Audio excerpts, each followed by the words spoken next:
नमस्कार, अरुणाचल समाचार में आपका स्वागत है। मैं हूं शोभा। आए बुलेटिन में सबसे पहले देखते हैं मुख्य समाचार। अरुणाचल प्रदेश में कोविड टीकाकरण का तीसरा चरण 17 मई से।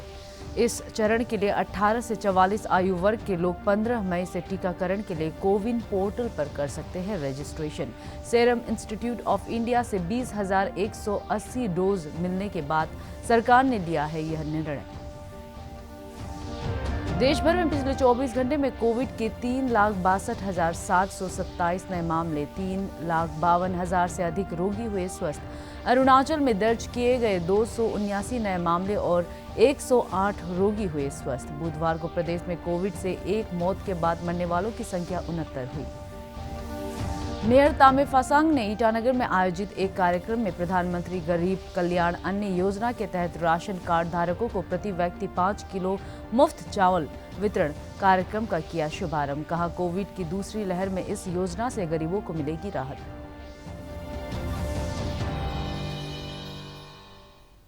अरुणाचल प्रदेश में कोविड टीकाकरण का तीसरा चरण 17 मई से शुरू होगा। इस चरण के लिए 18 से 44 आयु वर्ग के लोग टीकाकरण के लिए अपना रजिस्ट्रेशन 15 मई से कोविन पोर्टल पर कर सकते हैं। तीसरे चरण के टीकाकरण पर स्वास्थ्य विभाग के अधिकारियों के साथ बैठक के बाद मुख्यमंत्री पेमा खांडू ने ट्वीट कर टीकाकरण कार्यक्रम की जानकारी दी। मुख्यमंत्री ने राज्य के सभी लाभार्थियों से कोविड वैक्सीन के लिए अपना रजिस्ट्रेशन cowin.gov.in पर करने की अपील की है। गौरतलब है कि राज्य सरकार को बुधवार को सीरम इंस्टीट्यूट ऑफ इंडिया से कोरोना की वैक्सीन कोविशील्ड की 20,180 डोज प्राप्त हुई थी। सरकार ने प्रदेश के 18 वर्ष से 44 वर्ष की आयु के सभी नागरिकों को निःशुल्क कोविड टीका लगाने के लिए सीरम इंस्टीट्यूट ऑफ इंडिया को कोविशील्ड की 4 लाख खुराक का ऑर्डर दिया था।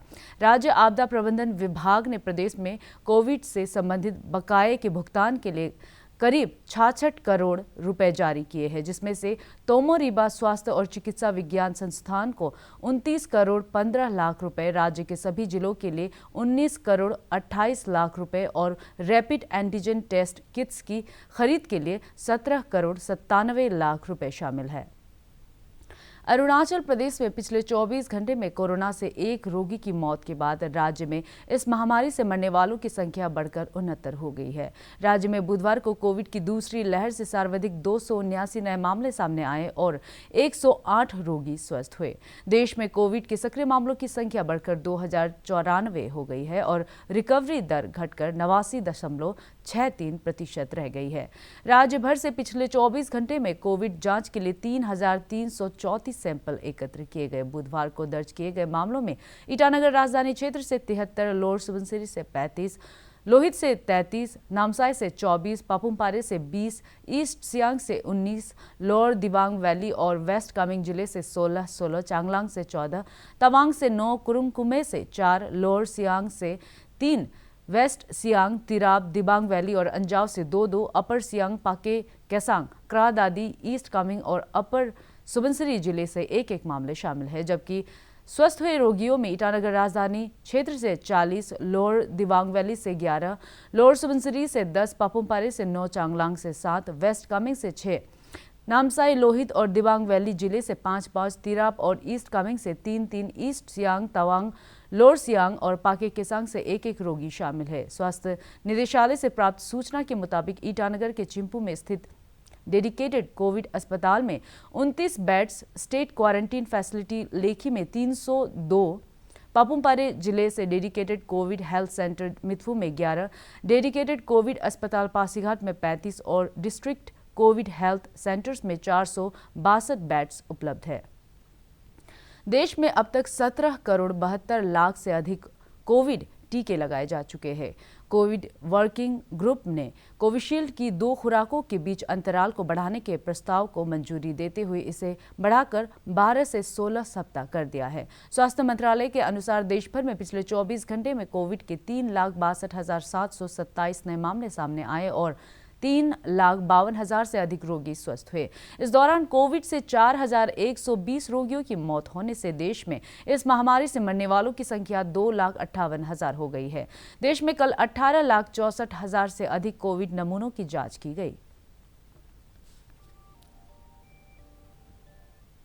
मुख्यमंत्री पेमा खांडू ने आज राज्य के अस्पतालों में ऑक्सीजन की उपलब्धता की समीक्षा की। मुख्यमंत्री ने अपने एक ट्वीट में कहा कि इस महीने के अंत तक प्रदेश में 500 ऑक्सीजन बेड्स और 7 ऑक्सीजन प्लांट्स कार्यरत हो जाएंगे। मुख्यमंत्री ने संबंधित विभागों के अधिकारियों को राज्य के अस्पतालों में ऑक्सीजन बेड की संख्या बढ़ाकर 1000 करने और अतिरिक्त ऑक्सीजन उत्पादन प्लांट्स लगाने के निर्देश दिए हैं। पूर्वोत्तर सीमांत रेलवे ने दिल्ली से गुवाहाटी लाए जा रहे ऑक्सीजन प्लांट जीवन प्रकाश स्पेशल के लिए ग्रीन कॉरिडोर बनाकर उसे कम समय में गुवाहाटी पहुंचाने में मदद की। इस ट्रेन ने 65 किलोमीटर प्रति घंटे की स्पीड से करीब 2100 किलोमीटर की दूरी 32 घंटे में तय की।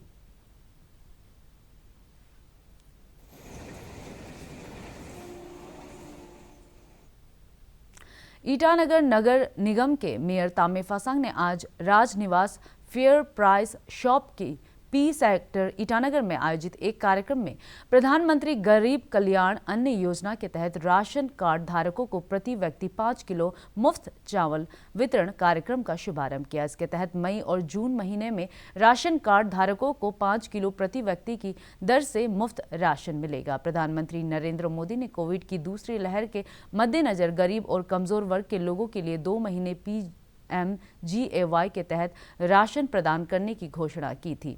ईटानगर में आयोजित राशन वितरण कार्यक्रम में जिला आपूर्ति अधिकारी अमित बेंगिया सहित कई अधिकारी मौजूद थे। हम लोग सारा मदद करेंगे और बाकी जनता भी जितना फ्रेंड है व्हाट्सएप में ये करना है, पॉजिटिवली करना है। फिर प्लस इन एडिशन रिक्वेस्ट करके मोदी जी और 5-6 महीना के लिए बढ़ा दीजिए। पेमा खांडू जी का सरकार में ये हर चीज जो है ठीक टाइम में ठीक ढंग से करता है। पेमा खांडू जी को भी ये पब्लिक का ओर से हम डबल रिक्वेस्ट करेगा, ये जो अगर लॉकडाउन कंटिन्यूस होने से हमारा पब्लिक का इशू कंटिन्यूस होने से मोदी जी और पेमा खांडू सर जो है इसको कंटिन्यूस रखना चाहिए। हम पब्लिक की तरफ से अपील कर दे रहे हैं। डिस्ट्रीब्यूशन होता है अंत्योदय अन्न योजना जो AAY और प्रायोरिटी हाउस होल्ड जो पहले जमाना में उसको BPL कहता था, आजकल उसको AAY और PHS कहता है। वो बेनिफिशियरियों को हम लोग PMGAY का 5 किलो करके पर मेंबर को, जिसका अगर 7 मेंबर्स है उसको 35 किलो राइस फ्री मिलेगा। इन एडिशन टू नॉर्मल जो मंथली 3 रुपया करके जो चावल मिलता है उसके साथ ये मिलेगा। और ये हिस्टोरिक इसलिए होगा कि अदर डिस्ट्रिक्ट्स में भी डिस्ट्रीब्यूशन कर रहा है, फिर भी ईटानगर में हम लोग सारा सिस्टम को ऑनलाइन किया हुआ है। फूड मिनिस्ट्री में, कंज्यूमर अफेयर्स में तो श्योर होगा कि ये राशन बिल्कुल जो एलिजिबल बेनिफिशियरी उन तक पहुंचाया। नहीं तो क्या होता है, कुछ सबूत नहीं रहता है। बहुत सारा इंटीरियर से अरुणाचल में कम्युनिकेशन बॉटलनेक्स है। कैपिटल का हम लोग एडवांटेज ये है कि सारा ऑनलाइन है और हम लोग यहाँ से स्टार्ट कर रहा है। तो भारत सरकार को मुख्यमंत्री पेमा खांडू ने उच्च और तकनीकी शिक्षा विभाग से स्टाइपेंड का तत्काल वितरण करने को कहा है। उन्होंने कहा है कि शिक्षण सत्र 2020-21 की छात्रवृत्ति के लिए 26 करोड़ 85 लाख रुपए से अधिक की धनराशि मंजूर की गई है। मुख्यमंत्री ने कहा कि कॉलेज और यूनिवर्सिटी के छात्रों को छात्रवृत्ति और किताबों की खरीद के लिए सरकार की तरफ से दी जाने वाली धनराशि को मंजूर करते हुए उसे सभी योग्य छात्रों को तुरंत वितरित करने के आदेश दिए गए हैं। उन्होंने कहा कि पोस्ट मैट्रिक स्कॉलरशिप और डाइट के छात्रों को छात्रवृत्ति प्रदान करने के लिए राज्य के हिस्से की धनराशि को तुरंत जारी करने के भी निर्देश दिए गए हैं। राज्यपाल डॉक्टर BD मिश्रा और मुख्यमंत्री पेमा खांडू ने प्रदेशवासियों को ईद उल फितर की बधाई दी है। राज्यपाल ने अपने संदेश में लोगों से कोविड दिशा निर्देशों का सख्ती से पालन करने की अपील की है। इधर ईस्ट सियांग जिले के जामा मस्जिद पासीघाट के इमाम फहीमुद्दीन ने लोगों से मस्जिद में एकत्र न होने और खुले स्थान पर मास्क लगाकर और सोशल डिस्टेंसिंग का पालन करते हुए ईद का त्योहार मनाने की अपील की है। उन्होंने कहा है कि कोरोना महामारी के समय अपने अपने घरों में रहकर ही SOP का पालन करते हुए त्योहार मनाना सबसे सुरक्षित विकल्प है। मैं तमाम मुसलमानों से ये अपील करता हूँ कि सभी को मालूम है कि मौजूदा हालात में यानी कोरोना वायरस की वजह से पूरी दुनिया में लोग परेशान हैं।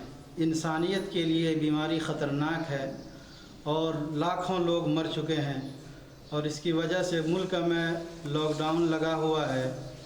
और चूँकि कल या परसों हमारी ईद है तो ऐसे मौके पर हम मुसलमानों से अपील करेंगे कि कहीं पर न मस्जिद में जमा होकर नमाज़ पढ़ें, न घर में, न किसी ऐसी जगह पर जमा हो जिससे बीमारी फैलने का ख़तरा हो, क्योंकि ये बीमारी भीड़ भाड़ की जगहों से ज़्यादा फैलती है।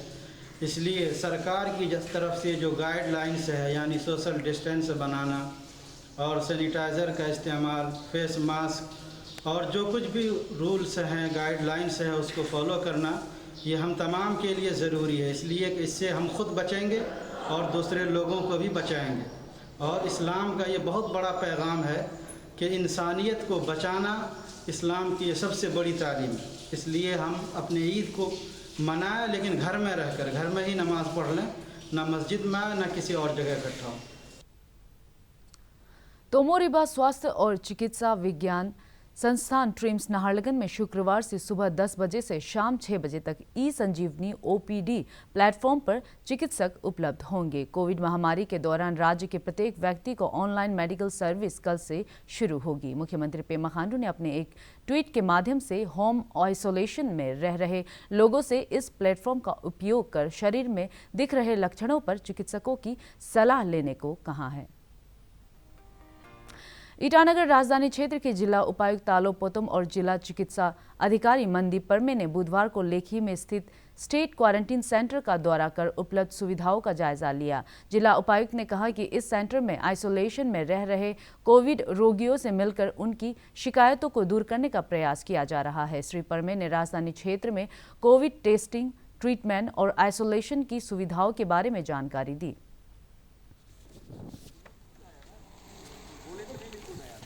मेडिकल ऑफिसर ने बताया कि उनका केस जब यहाँ में आया था तो उनको हमारा जो केयर है, मेडिकल केयर है, उसका कुछ शिकायत नहीं है। उनका जो शिकायत है कि ये गर्म पानी नहीं मिलता है और खाने पीने का पैसा चार्ज करता है, दोनों चीज़ ही गलत है।